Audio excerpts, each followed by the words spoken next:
యోబు గ్రంథం 1వ అధ్యాయం 8వ వచనాన్ని చదువుకుందాం.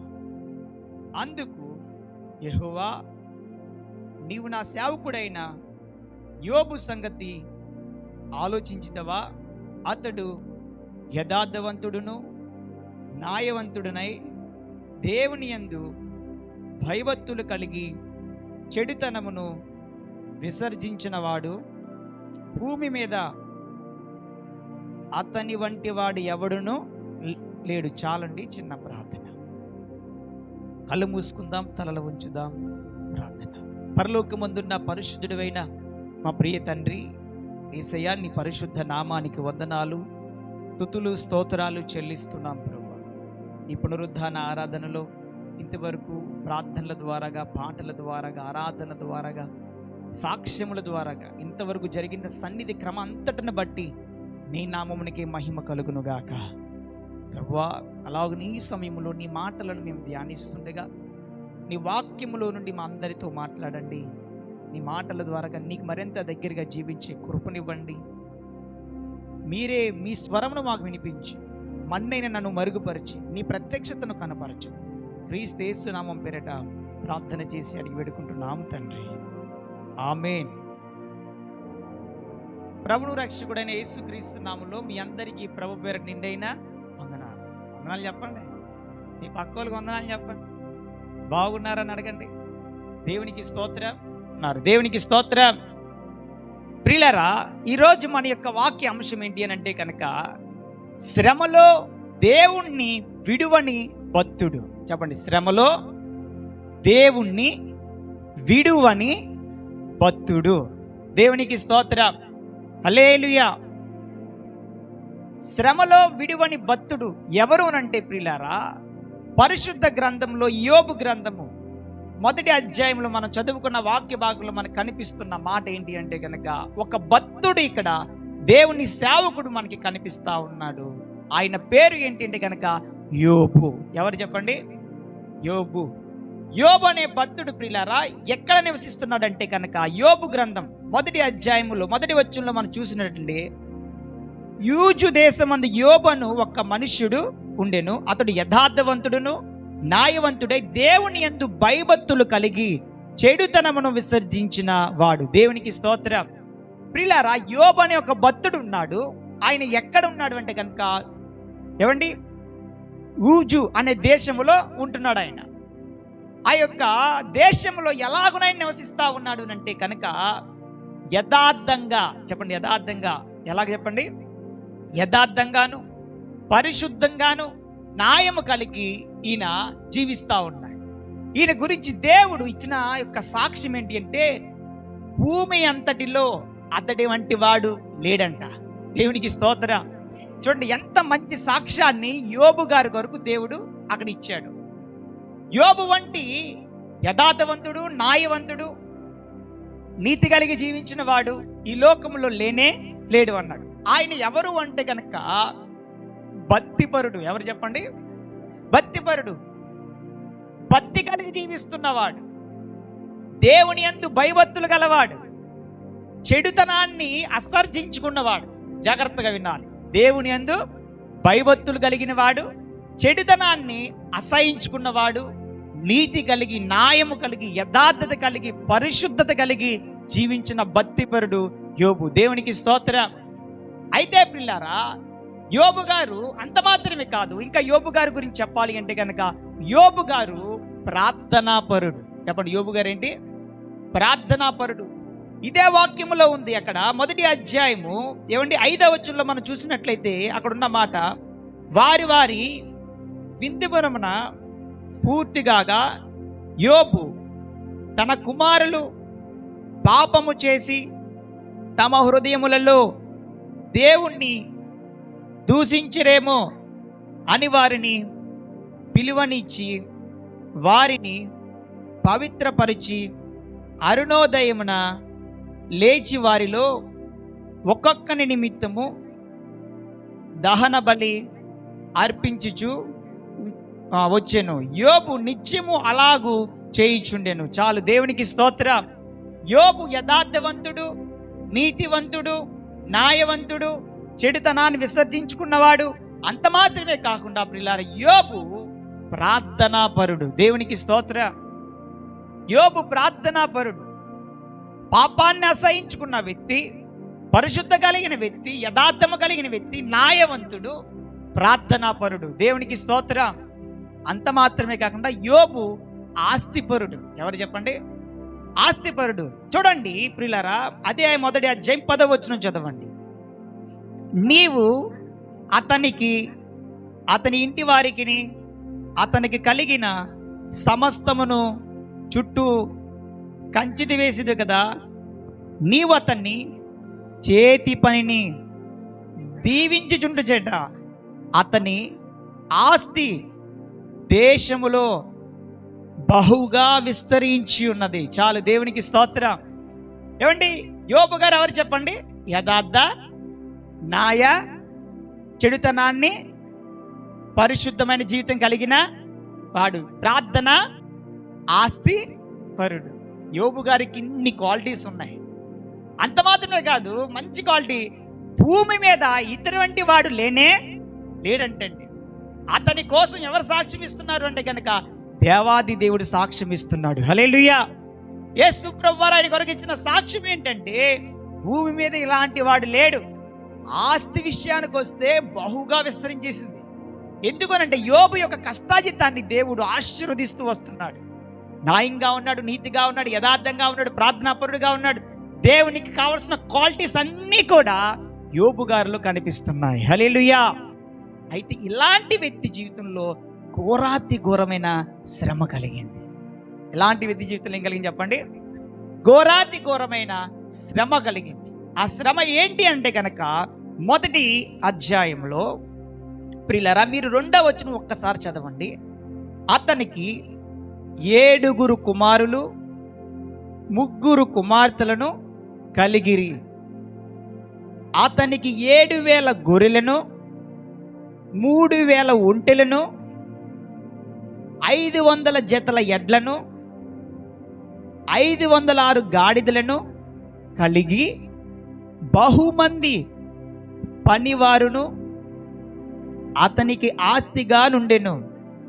గనుక తూర్పు దిక్కు జనులందరిలో అతడే గొప్పవాడిగా ఉండెను. చాలండి, అక్కడికి ఆ మాట అండి. తర్వాత మీరు చదవలసిన అదే మొదటి అధ్యాయము ప్రియులారా 18వ వచనం చదవండి ఒక్కసారి. సారీ 13 నుండి చదువుకుంటారండి. ఒక దినమున యోబు కుమారులను కుమార్తెలను తమ అన్న ఇంట భోజనము చేయుచు ద్రాక్షారసము పానము చేయుచుండగా ఒక దూత అతని యొద్దకు వచ్చి ఎద్దును నాగలి దున్నుచు గాడిదలు వాటి సమీపమున వేయిచుండుండగా యెషూబీయులు వాటి మీద పడి వాటిని పట్టుకుని పోయి ఖడ్గముతో పనివారిని హతము చేసిరి. జరిగినది నీకు తెలియజేయుటకు నేనొక్కడనే తప్పించుకుని వచ్చి ఉన్నానెను.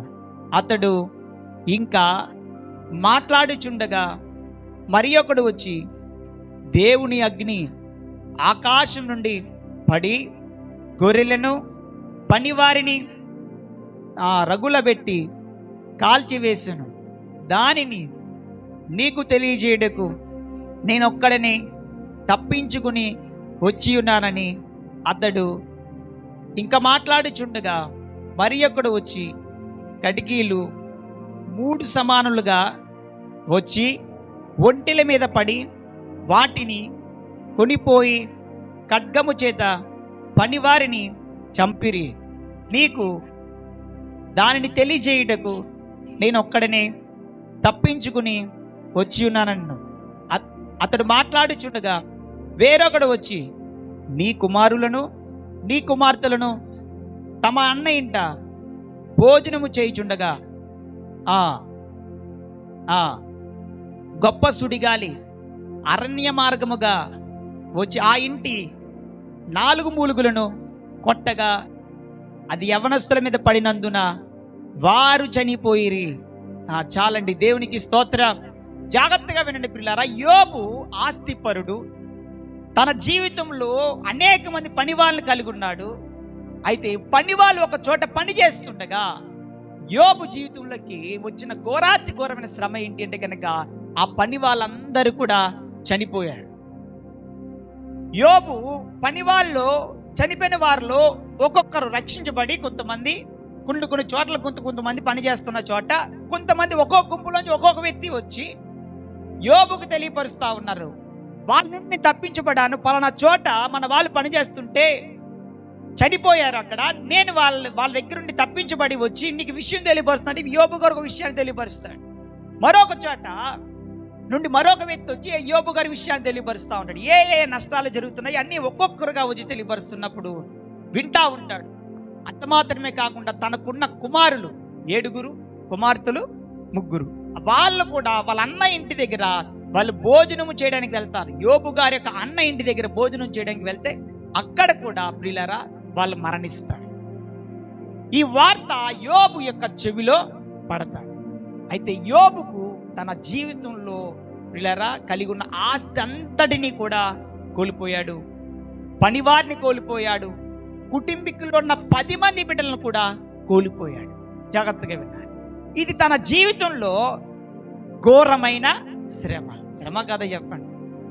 ఎందుకనంటే మన ఇంట్లో ఒక 10 మంది ఉంటే అందులో ఏ ఒక్కరిని కోల్పోయినా మనం ఎంతో బాధపడతాం. అలాంటిది యోబు జీవితంలో 10 మందిని కోల్పోయాడు. ఒకవేళ మనకు ఆస్తి ఉందే అనుకోండి, ఒక 100 ఎకరాలు. ఇప్పుడు యోబు గారికి ఏమున్నాయి? ఎడ్లున్నాయి, ఆవులున్నాయి, మేకలున్నాయి, అన్నీ ఉన్నాయి. అన్ని రాయరు ఇందులో, కొన్ని ఆటలు రాశాడు దేవుడు. దేవునికి స్తోత్రం. అయితే వాటిలన్నిటిలో కొన్ని ఉంటేనే మనం ఎంతో బాధపడతాం. అలాంటిది అన్నిటిని కోల్పోయినప్పటికీ ఏమండి, కుమార్తెలను, కుమారులను, ఆస్తిపాస్తులను అన్నిటిని కోల్పోయినప్పటికీ యోబు గారు ప్రియులారా తన శ్రమలో దేవుణ్ణి విడువలేదు. దేవునికి స్తోత్రం. తన శ్రమలో దేవుణ్ణి విడువలేదు ప్రియులారా. విడువకుండా ప్రియులారా ఆయన గొప్పగా జీవించాడు. ఎలా జీవించాడో 3 విషయాలు త్వరగా చెప్తాను. దేవునికి స్తోత్రం. అయితే ఇంతకంటే ముందు మీకు ఒక మాట చెప్పాలి. యోబు జీవితంలో ఈ శ్రమ కలిగజేసింది ఎవరు అని మీరు అనుకుంటారు? యోబు జీవితంలో శ్రమ కలగడానికి ప్రియులారా ముందు యోబు యొక్క జీవితాన్ని మనం చూసినట్లయితే ఆయన పరిశుద్ధంగా ఉన్నాడు, యథార్థవంతుడిగా ఉన్నాడు, నీతిమంతుడుగా ఉన్నాడు, ఆస్తిపరుడుగా ఉన్నాడు, ప్రార్థనాపరుడుగా ఉన్నాడు. వీటిలన్నిటిని కలిగి ఉండడం వల్ల యోబు చుట్టూరు కూడా కంచి ఉంది. ఎవరి కంచి? దేవుని కంచి ఉంది. దేవుని కంచి ఉండడం వల్ల ప్రియులారా జాగ్రత్తగా వినండి, దేవుని కంచి ఏ ఇంటి మీద ఉంటుందో అపవాది ఆ ఇంటిని టచ్ చేయలేడు.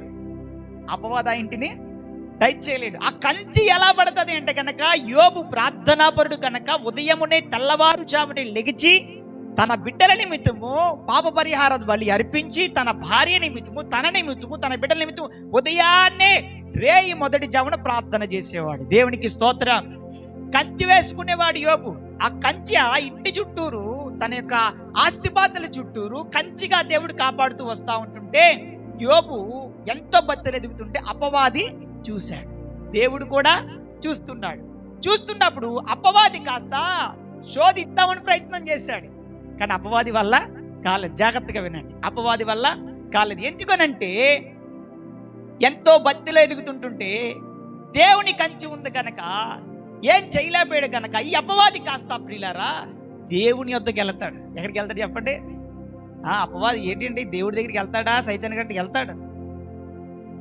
తిరుగులాడుతూ సడన్ గా దేవుని సింహాసనం దగ్గరికి వెళ్ళిపోయాడు.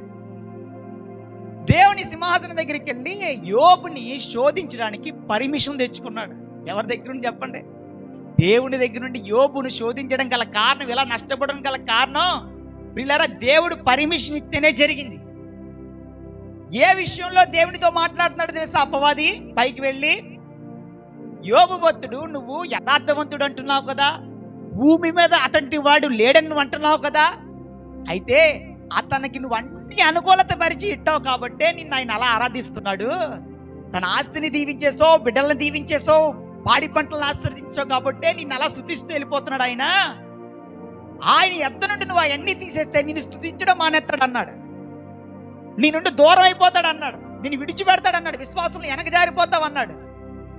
దానికి దేవుడు అన్నాడు, లేదు లేదు, యోబు యథార్థవంతుడు అంటే అయితే నాకు పర్మిషన్ ఇవి, యోబు యొక్క ప్రాణాన్ని, యోబుని పర్మిషన్ ఇవి, యోబుని శోధిస్తానని అపవాది దేవుని పర్మిషన్ తీసుకుని వస్తే దేవుడు అంటాడు నీకు పర్మిషన్ ఇస్తున్నాడు, కానీ తన ప్రాణం మీద మాత్రం నీకు అధికారం లేదంటాడు. తన ప్రాణం మీద, తన ప్రాణాన్ని తప్ప తన బిడ్డలు ఆస్తి అన్నిటి మీద ఇస్తాడు అథారిటీ దేవుడు.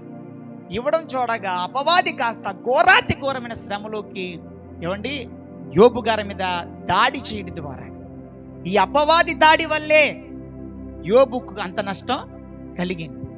ఆ దాడి జరగడానికి దేవుని యొక్క పర్మిషన్ తీసుకునే వచ్చాడు. అయితే ఇటువంటి శ్రమలో సహితము కూడా యోబు దేవుణ్ణి విడిచిపెట్టకుండా ఏమండి 3 విషయాలుగా జీవించాడు. దేవునికి స్తోత్రం, హల్లెలూయా. మొట్టమొదటిగా యోబు అంతలా కోల్పోయినప్పటికీ కూడా ఆయన అన్న మాట ఏంటో తెలుసా? చూడండి, అదే 1వ అధ్యాయము 20వ వచనం నుండి చదవండి. అప్పుడు యోబు లేచి తన పై వస్త్రమును చింపుకుని తల వెంట్రుకలు గొరిగించుకుని నేల మీద సాష్టాంగపడి నమస్కారం చేసి ఇట్లా నేను నా తల్లి గర్భములో నుండి దిగంబరునై వచ్చి తిని దిగంబరునై అక్కడికి తిరిగి వెళ్ళెదును. యెహోవా ఇచ్చెను, యెహోవా తీసుకుని పోయిను. చాలు, దేవునికి స్తోత్రం. ఎంత మంచి మాట, ఎంత మంచి విశ్వాసం, దేవునికి స్తోత్రం. శ్రమలో దేవుణ్ణి విడవకుండా ఎలాగ యోబు జీవించాడో తెలుసా? తన యొక్క జీవితంలో శ్రమలో కూడా విశ్వాసాన్ని కోల్పోకుండా దేవుని కొరకు నిలబడ్డాడు. హల్లెలూయా. విశ్వాసాన్ని కోల్పోలే. ఎలా కోల్పోలేదంటే తన మాటల్లో అర్థమవుతుంది. యోబు ఆస్తిని కోల్పోయినా, బిడ్డలను కోల్పోయినా, తన జీవితంలో దేవుణ్ణి మాత్రం విడవకుండా ఒక గొప్ప భక్తిపరుడుగా జీవించాడు. ఆ భక్తిలో ఎలాంటి భక్తో తెలుసా? అంత శ్రమలో కూడా విశ్వాసంతో మాట్లాడుతున్నాడు. హల్లెలూయా. ఏమంటున్నాడు అంటే ప్రియులారా, యోబు అంట ఈ లోకానికి తల్లి గర్భంలోకి దిగంబరుడుగా వచ్చాడంట. తల్లి గర్భం నుంచి ఎలా వచ్చాడంట? దిగంబరుడుగా వచ్చాడు. యోబు గారే కాదు, నేను మీరు మనందరం ఎలా వచ్చాం? దిగంబరుగా. అంటే మనం ఏమీ లేకుండా చిన్న పిల్లలుగా పుట్టాం. ఈరోజు ఎంతటి వారయ్యాం. దేవుని స్తోత్రం. అంటే పుట్టినప్పుడు చిన్న పుల్లాడు పుడతాడు, ఎంత ముద్దాడతాం, చాలా ముద్దులు పెట్టుకుంటాం. పెద్దకి ఎవరిని పెట్టుకుంటారా? అబ్బాయి అసలు దగ్గర రానవరు. చిన్నవారి నుండి ఇంత పెద్ద స్థాయికి వచ్చాం. అయితే యోబు అంటున్నాడు, నిన్న తల్లి గర్భంలో నుండి దిగంబరుడిగా వచ్చాను, నేను దిగంబరిగానే పోతాను, నేను ఏది తీసుకురాలేదు, మళ్ళీ దేన్ని తీసుకుపో. అయితే అలాగనంటూ నాకు కలిగి ఉన్నది ఏదైనా సరే యెహోవా ఇచ్చెను, యెహోవాయే తీసుకొనును అన్నాడు. దేవునికి స్తోత్రం. అంటే ఏమంటున్నాడు? దేవుడే నాకు ఇచ్చాడు. ఎవరు? దేవుడే నాకు ఇచ్చాడు, మళ్ళీ తిరిగి దేవుడే తీసుకుని పోయాడు అంటున్నాడు. దేవునికి స్తోత్రం. ప్రియులారా, తన కలిగిన శ్రమలు దేవుణ్ణి విడవకుండా ఎలాగను నిలబడ్డాడు అంటే ఒక భక్తిపరుడుగా, విశ్వాసముగా నిలబడ్డాడు. విశ్వాసం కనిపిస్తా ఉంది యోబులో. మనం చూడాలి. మనం ఏదైనా చిన్నది కోల్పోయామనుకో, మనం ఏం కోల్పోతాం? విశ్వాసాన్ని కోల్పోతాం. మన నుంచి అసలు మాట వస్తుంది ఏంటి? ఏమొస్తుంది చెప్పండి అని ఏంటి చెప్తాం. ఏమొస్తుంది? ఫస్ట్ చిన్నది జరుగుతుంది. ఇక ఇప్పుడు ఎస్తరి గారు ఏం చేయరు? అలా అక్కగారు అమ్మాయికి చిన్న యాక్సిడెంట్ అయిందని ఇప్పుడు ఆవిడ కన్నీరు గారు చేస్తుంది. ఏంటి చిన్న చెప్పండి, చిన్న యాక్సిడెంట్లకి, చిన్న యాక్సిడెంట్కి అంటే ఎవరికైనా భయం ఉంటుంది అనుకోండి.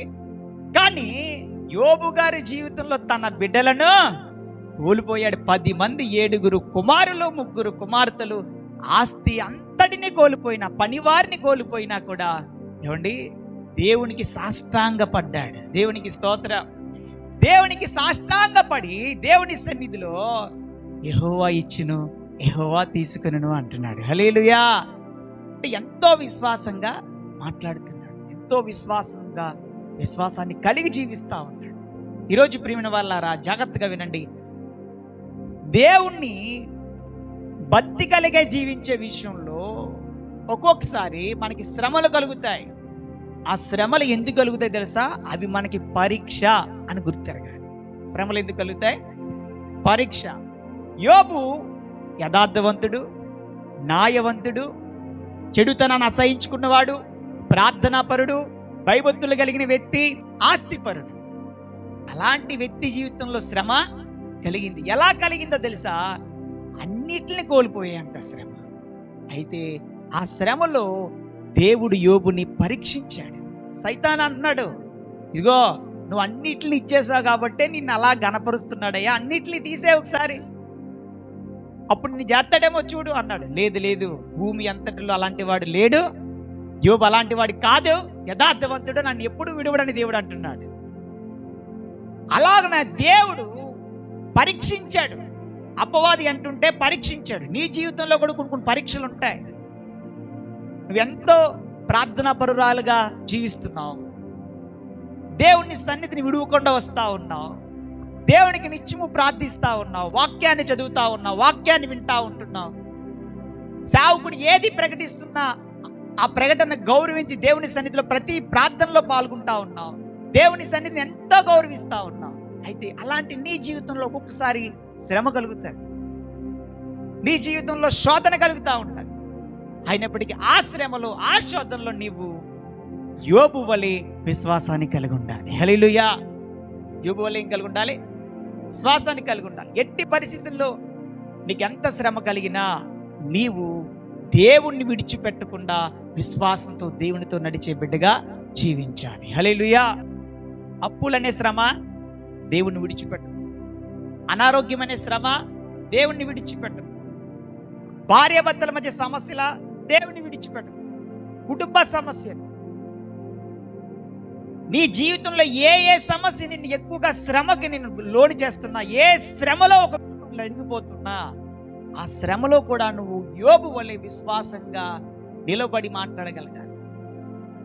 యోబు ఎలాంటి శ్రమలో దేవుడిని అంటున్నాడు, నాకు దేవుడు ఇచ్చాడయ్యా, మళ్ళీ దేవుడే తిరిగి తీసుకున్నాడు. నేను దిగంబరంగా వచ్చానయ్యా, దిగంబరినిగా పోతాను, ఏది తీసుకురాలేదు, నేను ఏదన్నా పట్టుకెళ్ళడానికి, నాకు నా దేవుడు ఉంటే చాలు, నా దేవుడిని నేను విడిచిపెట్టను అని తన యొక్క బద్దిలో దేవుడిని విడవకుండా విశ్వాసంతో బలంగా నిలబడ్డాడు. హల్లెలూయా. మరి నీలో అంత విశ్వాసం ఉందా? ఆలోచన చేయి. చిన్న శ్రమ వస్తే మళ్ళీ చెప్తున్నాను తట్టుకోలేము, భయపడతా ఉంటాం. కానీ విశ్వాసులుగా నీకు మాదిరిగా దేవుడు భక్తులను అందుకనే బైబిల్ గ్రంథంలో రాసి పెట్టాడు ఆయన. మనం పడే శ్రమల కంటేనండి వాళ్ళు పడిన శ్రమలు బహు ఘోరాతి ఘోరమైన శ్రమ. మనం చిన్న చిన్న శ్రమలనే తట్టుకోలేకపోతున్నాం. భక్తులు పడ్డ శ్రమలు చాలా ఘోరాతి ఘోరమైన శ్రమ. నీ జీవితంలో ఒకవేళ ఎలాంటి శ్రమ గుండా నువ్వు వెళుతూ నలిగిపోతూ వస్తున్నా, ఈరోజు దేవుడు నీతో మాట్లాడుతున్నాడు. నీకంటే ఎంతో ఘోరాతి ఘోరమైన శ్రమ పడిన నీ ముందు భక్తుడని యోబు ఉన్నాడు అని జ్ఞాపకం చేసుకో. ఆయన ఎలా అయితే విశ్వాసంలో విడవకుండా దేవుని యందు విశ్వాసం జీవించాడో, నీవు కూడా నీ శ్రమలు ఎలాంటివైనా అవి దేవుడు నాకు పరీక్షగా అన్ను గుర్తెరగా. దేవుడు నన్ను పరీక్షిస్తున్నాడు. ఈ శ్రమలు నువ్వు ప్రార్థన చేస్తున్నా, వాక్యం చదువుతున్నా, దేవునితో నడుస్తున్నా, నిన్ను పరీక్షిస్తుండడానికే నీ జీవితంలో శ్రమ కలిగింది. నువ్వు దేవుని విడిచిపెడతావా, విడిచిపెట్టకుండా విశ్వాసంతో దేవునితో నడిచిపోతావా అనేది నీ జీవితంలో పరీక్షగా ఉంటాయి. యోబు జీవితంలో అదే కలిగింది. కానీ యోబు ప్రియులారా విశ్వాసంతో పలికాడు.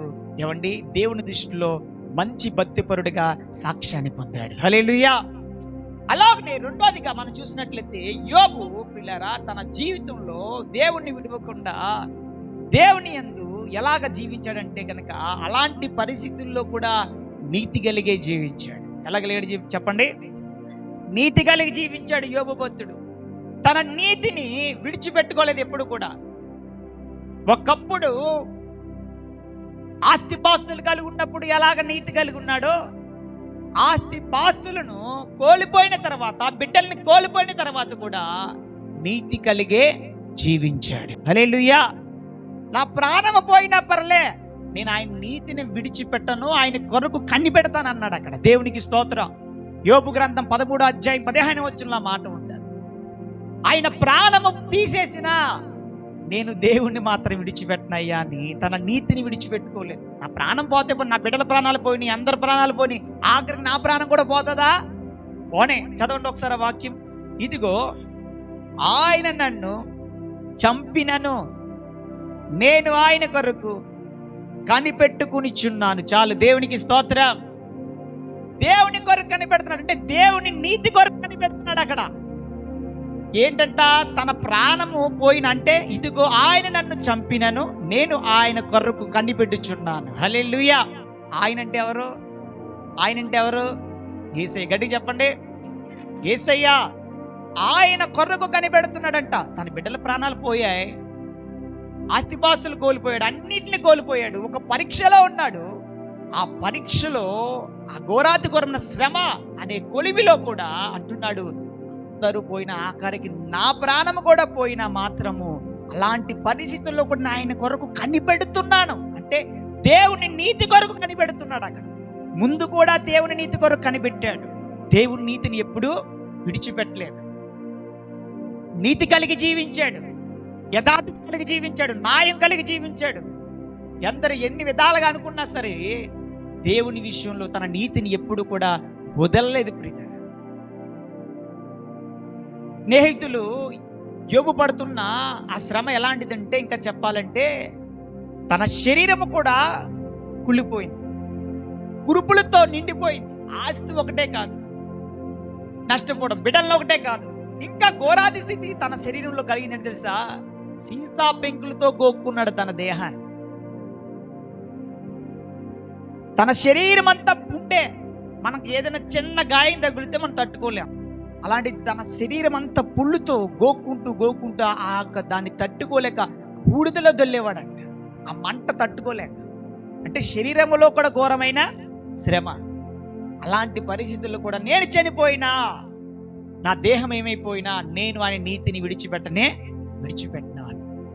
ఈరోజు ప్రియమైన చెల్లి, తమ్ముడు, అన్న, అక్క, అయ్యా, దేవుడు నీతో మాట్లాడుతూ ఉన్నాడు. నీకు కలిగే శ్రమలు అవి ఏవైనా నీ జీవితంలో ఒక పరీక్షగా భావించు. నీ శ్రమలో నీ దేవుణ్ణి విడిచిపెట్టకుండా నీతి కలిగి జీవించు. నీతి ఉండాలి.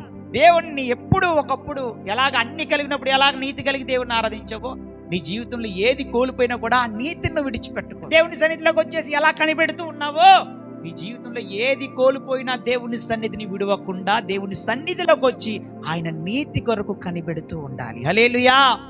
ఆయన నీతి ఎక్కడ ఉందండి? ఆయన మాటల్లో ఉంది. ఆయన మాట్లాడే మాటలు లాంటివి నీతి కలిగిన మాటలు. ఆ మాటలు వినే విషయంలో నువ్వు శ్రమ కలిగిన దేవుని సన్నిధిని వదలకూడదు. ఆయన మాటలు వినాలి. బాగుంటే ఎక్కువసేపు దేవుని మాటలు వింటారు, బాగోపోతే దేవుని మాటలు వినరు. అవునా కదా? చెప్పండి. బాగున్నప్పుడు ఆనందంలో ఇంక ఎక్కడలేని మన ఇంట్లో ఊరికే మోగేస్తా ఉంటది టీవీ. హల్లెలూయా స్తుతి మహిమ. ఎప్పుడు చెప్పండి, మామూలు పెద్ద సౌండ్, మళ్ళీ ఆ పాట పక్కింటి వెళ్ళిపోవాలి. అలా ఆ పక్కింటి అలా వెళ్ళిపోయి పాస్టర్ గారి దగ్గరికి వచ్చేయాలి. దేవుని స్తోత్రం. ఎప్పుడు బాగోలేనప్పుడు ఇంకా అసలు ఇంట్లో మాట కూడా నోట్లోది కూడా రాదు. ఆ టైంలో పాస్టర్ గారు వచ్చారు అనుకో, ఒకవేళ నేనే మీ ఇంటికి వచ్చాను అనుకో, ఏమ్మా అలా ఉన్నారు అంటే అదిగో చూడండి, దేవుడి స్తోత్రం. ఏమండి రెప్ప గారు చెప్తాను, మనసేమి వాళ్ళ దిగాలి. కానీ అలాంటి పరిస్థితుల్లో కూడా నువ్వు నీ నీతిని విడిచిపెట్టకుండా నీ ప్రాణం పోయినా సరే దేవుని కొరకు కనిపెట్టే భక్తి మనలో ఉండాలి. హల్లెలూయా. యోబుని తన స్నేహితులు కూడా ఏమన్నా తెలుసా? ఇగో నువ్వు ఏ రోజు పాపం చేసావురా బాబు, ఎక్కడో పాపం చేసావు, అందుకే నీకు ఇగో శరీరంలో ఇలాంటి బాధలు వచ్చాయి, ఇదిగో నీ బిడ్డలు పోయారు, నీ ఆస్తి అంతటిని కోల్పోయావు, నువ్వు ఎక్కడో తప్పు చేసావు అని యోబును కూడా తన స్నేహితులు అలాగనే నిందించేవారంట. అలాంటి పరిస్థితుల్లో కూడా దేవుని కొరకే కనిపెడుతూ వచ్చాడు. దేవునికి స్తోత్రం. పలు శోధనలు మనల్ని చూడతాయి. అలాంటి పరిస్థితులు యోబుకి కూడా చుట్టాయి. మరి నీ జీవితంలో ఈ ఆత్మయాత్రలో ఎలాంటి ఘోరమైన శ్రమలు కలిగినా విశ్వాసాన్ని విడవద్దు. ఎలాంటి ఘోరమైన శ్రమలు కలిగినా నీ నీతిని విడిచిపెట్టద్దు, దేవుణ్ణి విడిచిపెట్టద్దు, దేవుని సహవాసాన్ని విడిచిపెట్టద్దు. ఆ శ్రమలు మీ జీవితంలో ఒక పరీక్షగా భావించాలని కోరుతా ఉన్నాను. దేవునికి స్తోత్రం. మూడోదిగా ఆఖరిగా మాట చెప్పి ముగిస్తాను ప్రియులారా. యోబు తన జీవితంలో అలాంటి పరిస్థితుల్లో కూడా తన నోటితో ఎప్పుడు దేవుణ్ణి దూషించలేదు. దేవునికి స్తోత్రం. తన అంతగా శ్రమపడినా దేవుణ్ణి విడవకుండా విశ్వాసాన్ని కాపాడుకుంటూ తన నీతిని కాపాడుకుంటూ మూడోదిగా తను చేసింది ఏంటో తెలుసా? తన పరిధిలో ఎప్పుడు తన నోటితో దేవుణ్ణి ఎంత కూడా దూషించలేదు. చాలా జాగ్రత్తగా వినండి. యోబు గ్రంథం 2వ అధ్యాయం 10వ వచనం చూడండి. అందుకతడు, మూర్ఖురాలు మాట్లాడినట్లు నీవు మాట్లాడుచున్నావు.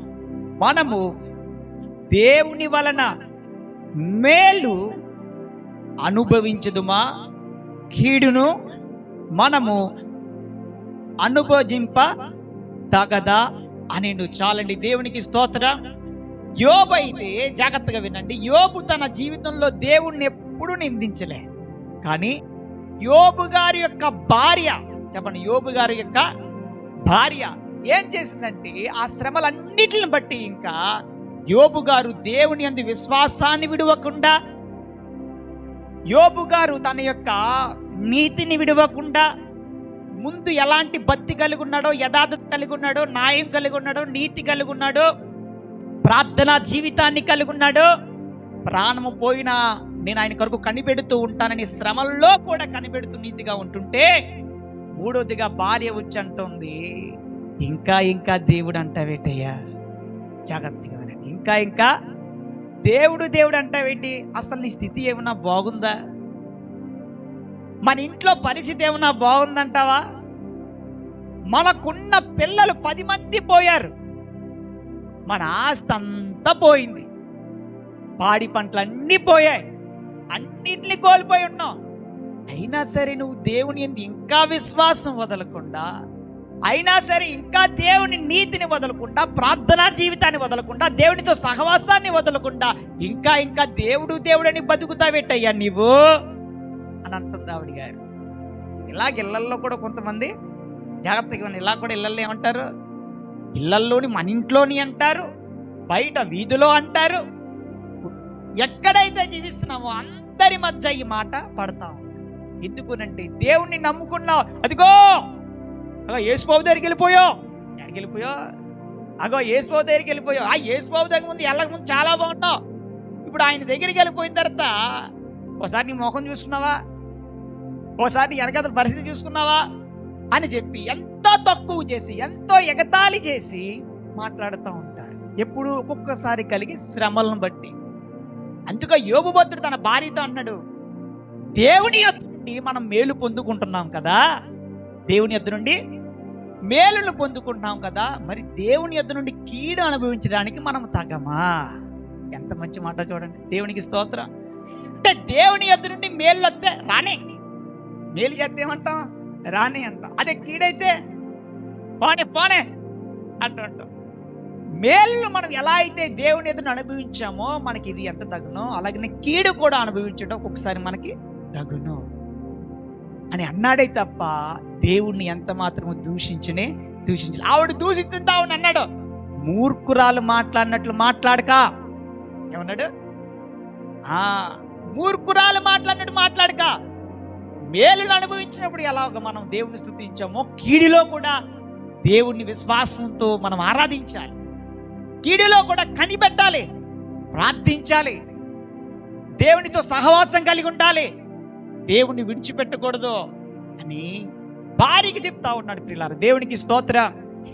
మన జీవితాల్లో కూడా ఎలాంటి శ్రమలు కలిగిన విశ్వాసాన్ని విడిచిపెట్టకూడదు.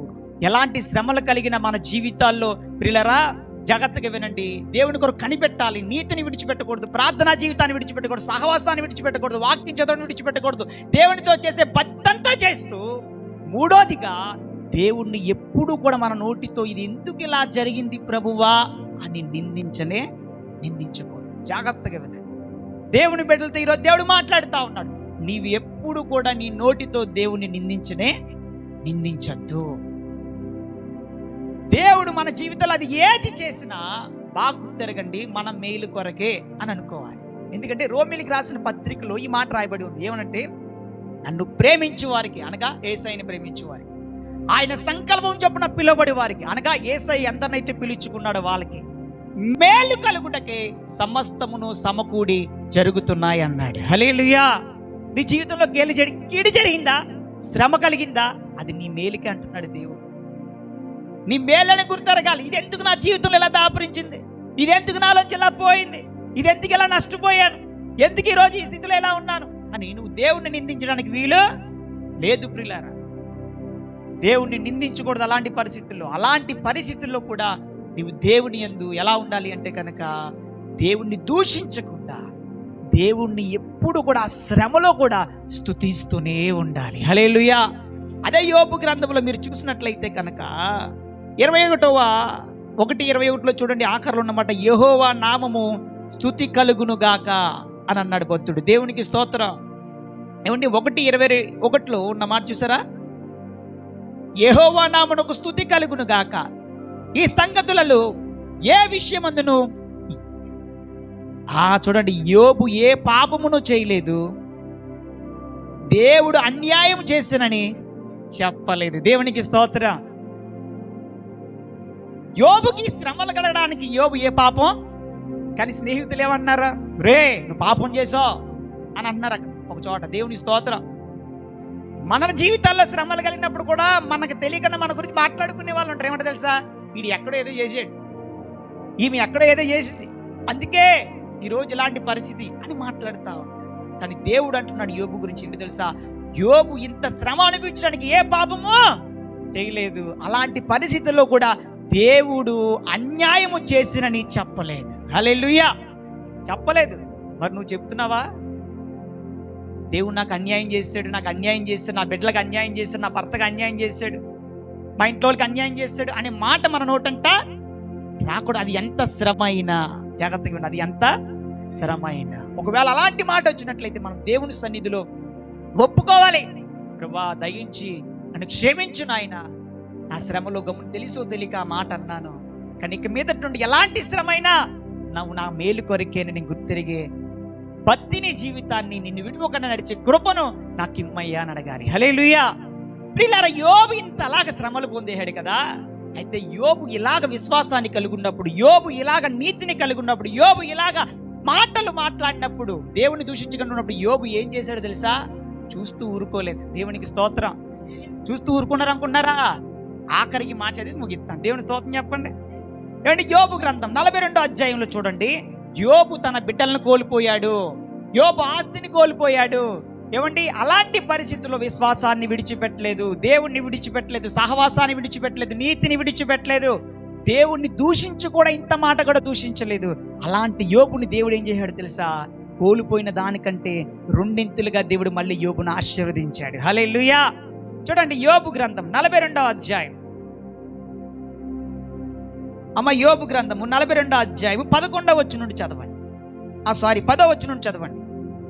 మరియు యోబు తన స్నేహితుల నిమిత్తము ప్రార్థన చేసినప్పుడు యెహోవా అతనికి క్షేమస్థితిని మరలా అతనికి దయచేసెను.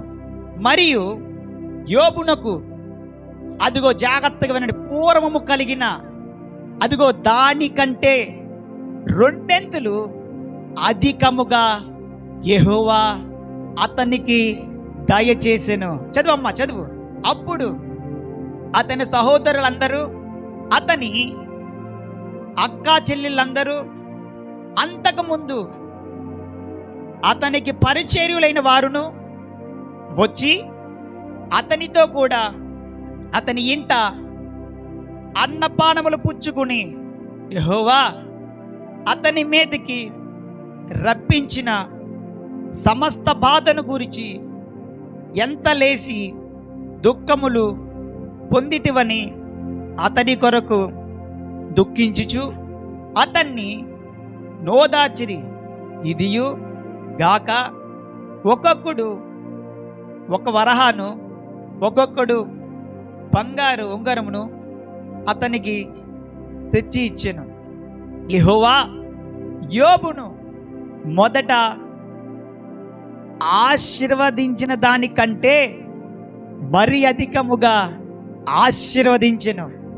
అతనికి అదిగో 14,000 గొర్రెలను, 6,000 ఒంటెలను, 1000 జతల ఎడ్లను, 1000 ఆడగాడిదలను కలిగిన. తర్వాత కింద మరియు అతనికి 7 కుమారులను 3 కుమార్తెలను కలిగిరి. చాలు, దేవునికి స్తోత్రం చెప్పండి. చూసారా, యోబు ముందేమయ్యాడు? అన్నిటిలో నష్టపోయాడు. యోబు ఎవరు? ప్రార్థనాపరుడు, యథార్థవంతుడు, న్యాయవంతుడు, నీతి కలిగిన వాడు, భక్తిపరుడు, ఆస్తి కలిగిన వాడు. అలాంటి యోబు జీవితంలో ఘోరమైన శ్రమ కలిగింది. ఆ శ్రమ, ఆస్తిని కోల్పోయాడు, బిడ్డలను కోల్పోయాడు, స్నేహితుల చేత మాటలు పడ్డాడు, లేనిపోని నిందలు పడ్డాడు. అయినప్పటికీ కూడా తన విశ్వాసాన్ని విడిచిపెట్టలేదు. అయినా సరే తన నీతిని విడిచిపెట్టలేదు, ప్రార్థనా జీవితాన్ని విడిచిపెట్టలేదు, దేవునితో సహవాసాన్ని విడిచిపెట్టలేదు, మందిరాన్ని విడిచిపెట్టలేదు, దేవుణ్ణి విడిచిపెట్టలేదు, దేవుణ్ణి దూషించలేదు. ఇలాగున జీవించిన యోబు జీవితంలో దేవుడు చూసి దేవుడు కూడా యోబుని విడిచిపెట్టలేదు. ఏం చేశాడంటే కనుక యోబు కోల్పోయిన దానికంటే 2 ఇచ్చాడు. దేవునికి స్తోత్ర. ఏముంది ఇందులో? ఏముంది చెప్పండి? 2 ఇచ్చాడు. మీరు చూసుకోండి, 42వ అధ్యాయం 10వ వచనం, ఇంటికి వెళ్ళి బాగా చదువుకోండి.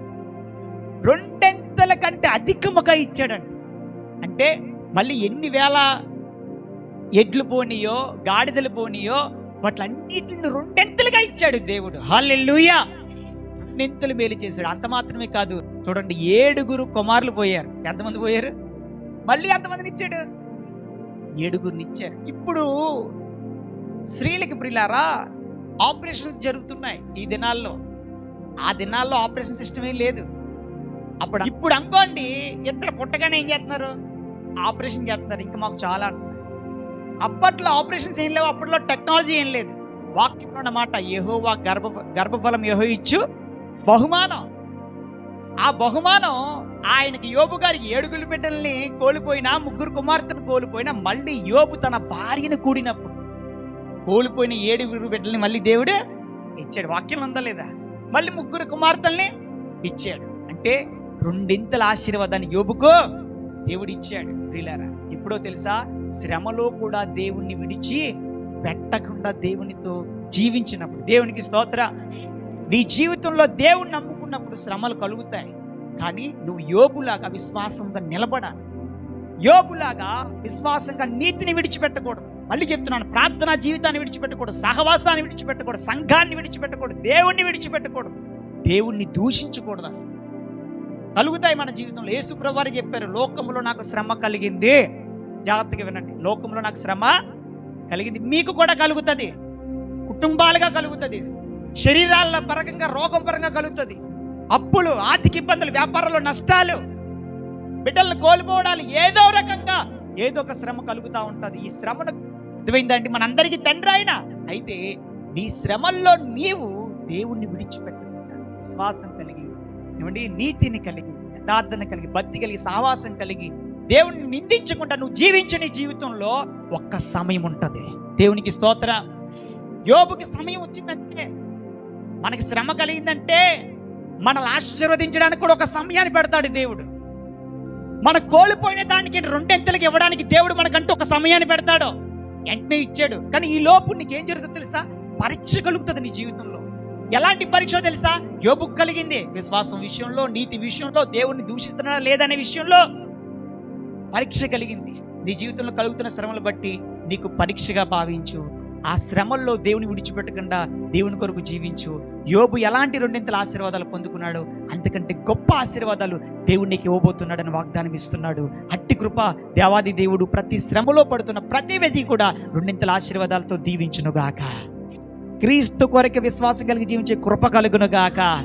నీతిని విడిచిపెట్టకుండా, ప్రార్థనా జీవితాన్ని విడిచిపెట్టకుండా, యథార్థతని విడిచిపెట్టకుండా దేవుని కొరకు జీవించే కృప కలుగునుగాక. ఎలాంటి శ్రమల్లోనైనా దేవుణ్ణి నిందించకుండా జీవించే కృప కలుగునుగాక. ప్రార్థన చేద్దాం, దేవుణ్ణి అడుగుదాం. ప్రభువా, ఈరోజు నువ్వు నాతో మాట్లాడిన మాటలు ఉన్నాయి. నిజమే, నా జీవితంలో చిన్న శ్రమ కలిగితే విశ్వాసాన్ని కోల్పోతున్నాను.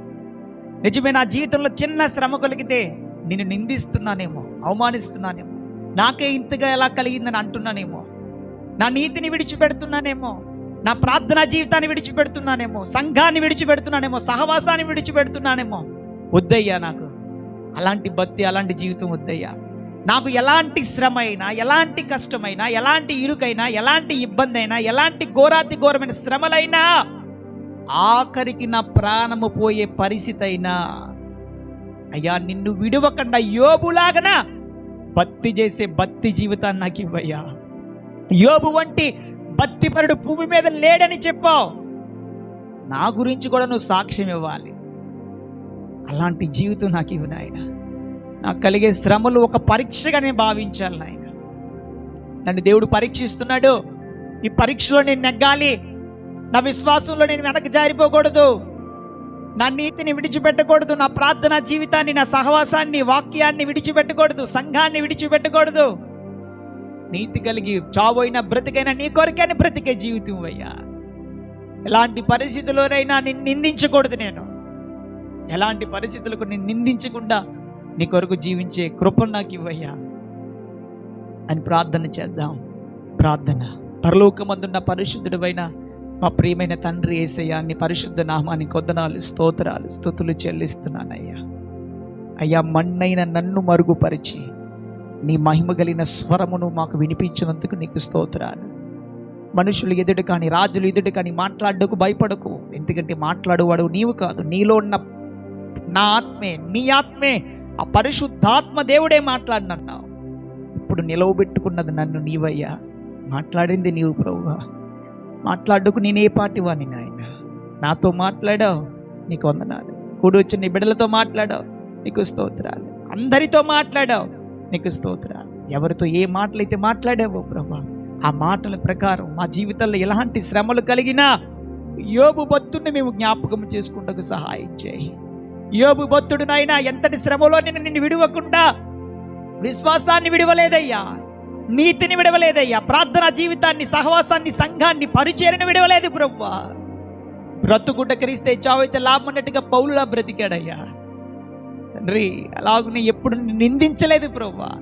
భార్య నిందిస్తూ ఉంది, అయినప్పటికీ అంటున్నాడు, ఏ మేలు అనుభవించితే మనకు తగదా, కీడు అనుభవించడానికి కూడా మనం తగిన వారమే అని ఎంతో ప్రభువా నిన్ను నిందించకుండా నిందిస్తున్న భార్యను కూడా అక్కడికి ఆయన తిట్టాడు తప్ప నిన్ను మాత్రం దూషించలేదయ్యా. ఎంత గొప్ప భక్తిపరుడయ్యా యోబు. అటువంటి భక్తుణ్ణి మా కొరకు మీరు ముందు ఇన్స్పిరేషన్గా పెట్టినందుకు నీకు స్తోత్రాలు. మేము కూడా ఒక యోబు వలె మాకు కలిగే ప్రతి శ్రమల్లో కూడా జీవించే కృప వాక్యానుసారంగా యేసుక్రీస్తు నామములో పొందుకుందుముగాక. ప్రభువా, ఈ దినం వాక్యం విన్న ప్రతి బిడ్డని కూడా మీరు దీవించి ఆశీర్వదించమని, వాక్యానుసారంగా జీవించే కృపను మాకు దయచేయమని, సమస్త మహిమ, ఘనత, కీర్తి, ప్రభావం నీకే ఆరోపిస్తూ నజరేయుడైన యేసుక్రీస్తు నామం పేరిట ప్రార్థన చేసి అడిగి వేడుకుని పొందుకుంటున్నాము తండ్రి. ఆమేన్. ప్రభు పేరిట ఇప్పటి వరకు దేవుని వాక్యాన్ని విన్న దేవుని బిడ్డ మీ అందరికీ నా యొక్క హృదయపూర్వక వందనాలండి. మరి మీరు వింటున్న ఈ వాక్యం ద్వారా మీరు బలపడుతున్నట్లయితే కనుక కింద కనిపిస్తున్న ఫోన్ నెంబర్కు కాల్ చేసి తెలియపరచండి. అలాగని మీకు ఎటువంటి ప్రార్థన అవసరం ఉన్నప్పటికీ తప్పకుండా ఆ నెంబర్కి కాల్ చేసినట్లా మీ కొరకు ప్రార్థించడం జరుగుతుంది. అలానే ఈ వాక్యం వింటున్న మీరు ఒకవేళ ప్రభు కుమార్, పాస్టర్ ఎం ప్రభు కుమార్ అనే యొక్క యూట్యూబ్ ఛానల్ సబ్స్క్రైబ్ చేయకుండా ఉన్నట్లయితే కనుక తప్పకుండా సబ్స్క్రైబ్ చేయండి. అలాగే ఈ వీడియోని అనేకులకు షేర్ చేయవలసిందిగా ప్రభు పేరిట నేను చేస్తూ ఉన్నాను. అలాగనే ఈ పరిచర్య కొరకు ప్రార్థించవలసిందిగా కూడా కోరుతా ఉన్నాను. విశ్వాసంతో, ప్రార్థనతో కొనసాగుతున్న ఈ పరిచర్య కొరకు మీరు అందరూ ప్రార్థిస్తారు ఆశిస్తూ ఈ యొక్క మాటలను దేవుడు దీవించుకున్నారు.